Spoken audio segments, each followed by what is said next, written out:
Dan airnya itu juga berfungsi untuk pengobatan. Iya. Dari sekitar Sendang ini terdapat pohon bule yang terdapat di tempatnya Putri tadi.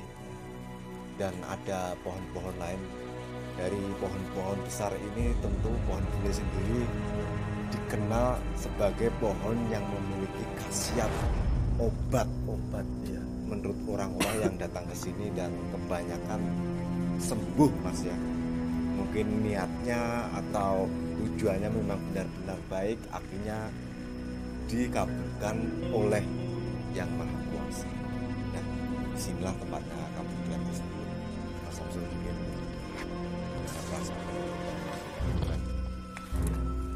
memasuki putren, hati itu tenang lah, pikiran itu tidak kemana-mana. Ada nggak rasa takut? Tidak ada, sama sekali tidak ada ya. Dan ini menurut saya merupakan momen penting dalam perjalanan kita di kota Kediri ini, kota yang penuh histori, kota yang penuh kebudayaan, dan rasanya kita dari tadi selalu disambut sangat baik. Mulai pertemuan kita di situs monumen Simpang 60 tadi. Mana Mas? Ada apa itu? Coba diikuti.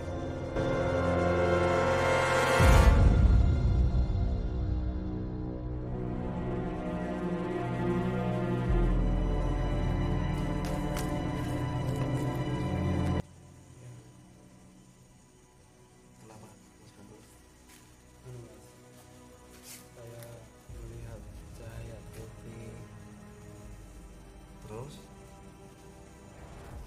apalagi? Kayaknya ada sosok putri yang pakai kebaya cantik banget. Tapi tidak mengganggu.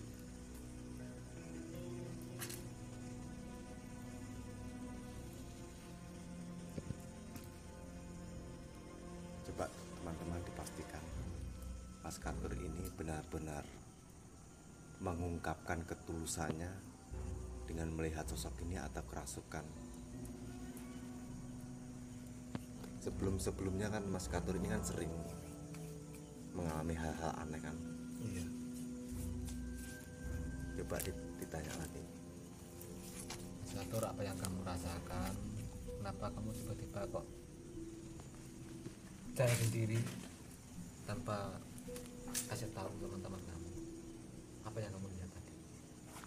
Tadi saya melihat ada cahaya putih mas, Dari arah mana Mas Catur? dari arah sana. Oh, terus Menghadap ke sini. sosok apa yang kamu lihat? Putri Putri pakai baju, pakai kebaya. pakai kebaya. Tadi juga sempat berinteraksi sebentar, memastikan teman kita Mas Catur maju. Apakah sosok lain yang mengganggu atau kemudian ada di sini? Putri tadi sempat merasakan, sempat melihat. Yang saya rasakan sekarang ini, beliau masih ada di sini. Beliau menyambut kita dengan baik karena kita juga saling menghargai beliau. Kita sama-sama bertujuan baik, saling menjaga dan saling menghormati yang ada di sini. Maka itu teman-teman. Iya. Satu. Oke. Iya. Sudah tenang kah? Tenang. Alhamdulillah. Ya sudah, kalau gitu, kalau memang benar-benar Mas Catur memang stabil, tidak apa-apa. Kita mungkin ada sedikit waspada juga. Bentar lagi kita akan menuju ke tempat Ringin Songo. Di situ terkenal sangat, benar-benar sangat sakral dan memiliki mitos-mitos yang beredar. Konon di tempat Ringin Songo ini terdapat sosok salah satu punggawa, yaitu harimau putih, dan di atasnya juga terdapat naga putih. Dan kita sebentar lagi akan memecahkan semua itu, apa yang dimaksudkan itu semuanya. Apakah kita siap? Siap. Siap teman-teman ya. Siap. Mari kalau begitu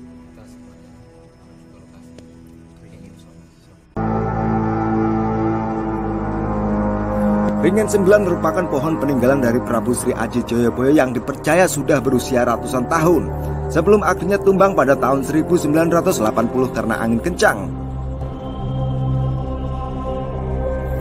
Konon katanya pohon ringin tersebut dibangun kembali menggunakan tunas-tunasnya. Namun seiring berjalannya waktu, pohon ringin yang awalnya berjumlah 9 pohon berkumpul menjadi satu sehingga dinamakanlah pohon tersebut bernama Ringin 9. Tumbangnya pohon beringin yang sudah berusia ratusan tahun diyakini sebagai pertanda jatuhnya sebuah kepemimpinan besar di zaman itu. Serangkai peristiwa mistis pun kerap muncul di kawasan Ringin 9, seperti penampakan seorang wanita tua, pria bersorban putih, dan harimau putih yang mengelilingi pohon Ringin 9 ini. Lalu bagaimana kisah selanjutnya? Saksikan Balacakra Entertainment malam ini. Pemirsa Balacakra dimanapun Anda berada, semoga semuanya diberikan keselamatan, kesehatan, dan panjang umur. Kami kru tim Balacakra sudah sampai di lokasi Ringin Songo.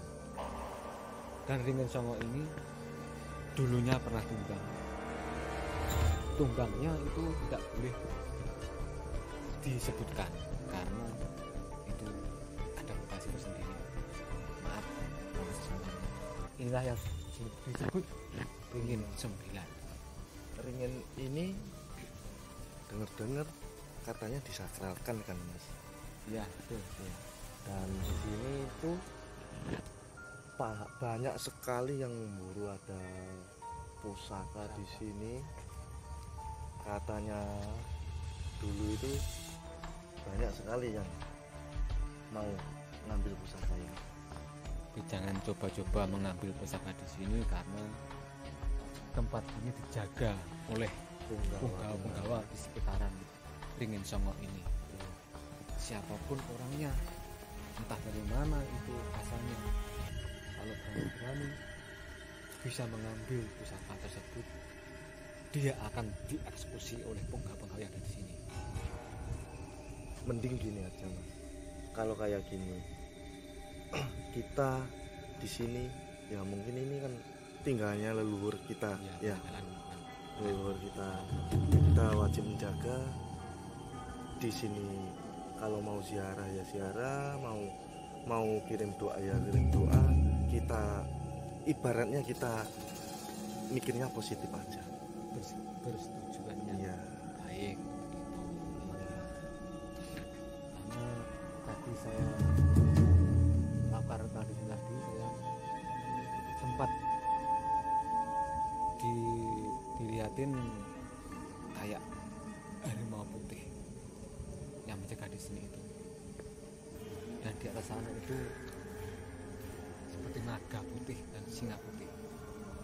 Itu suatu yang menjadi pusaka yang ada di lokasi ini, di Ringin Songo ini, teman-teman Balacakra semuanya. Jadi tolong teman-teman semuanya, mari kita ikut menjaga agar semua ini bisa aman dari pihak-pihak yang tidak bertanggung jawab. Nah, bukankah seperti itu teman-teman? Wah, tadi Mbah Suratin sebagai jupel juru pelihara atau juru kunci sudah memberitahu terlebih dahulu karena tempatnya Ringin Songo tersebut sangat-sangat disakralkan. Meskipun auranya beda, penuh dengan mistis, dan pusaka tersebut nanti kira-kira ada yang bisa memegang pusaka itu atau membawa pusaka itu. Beliau itu bisa dinamakan satrap, ini ingat ya Mas Mapal? Iya. Dia itu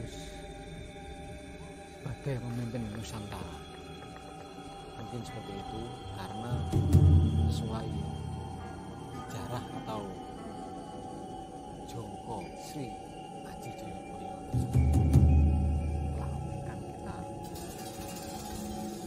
gambaran atau apa kita ramalan ya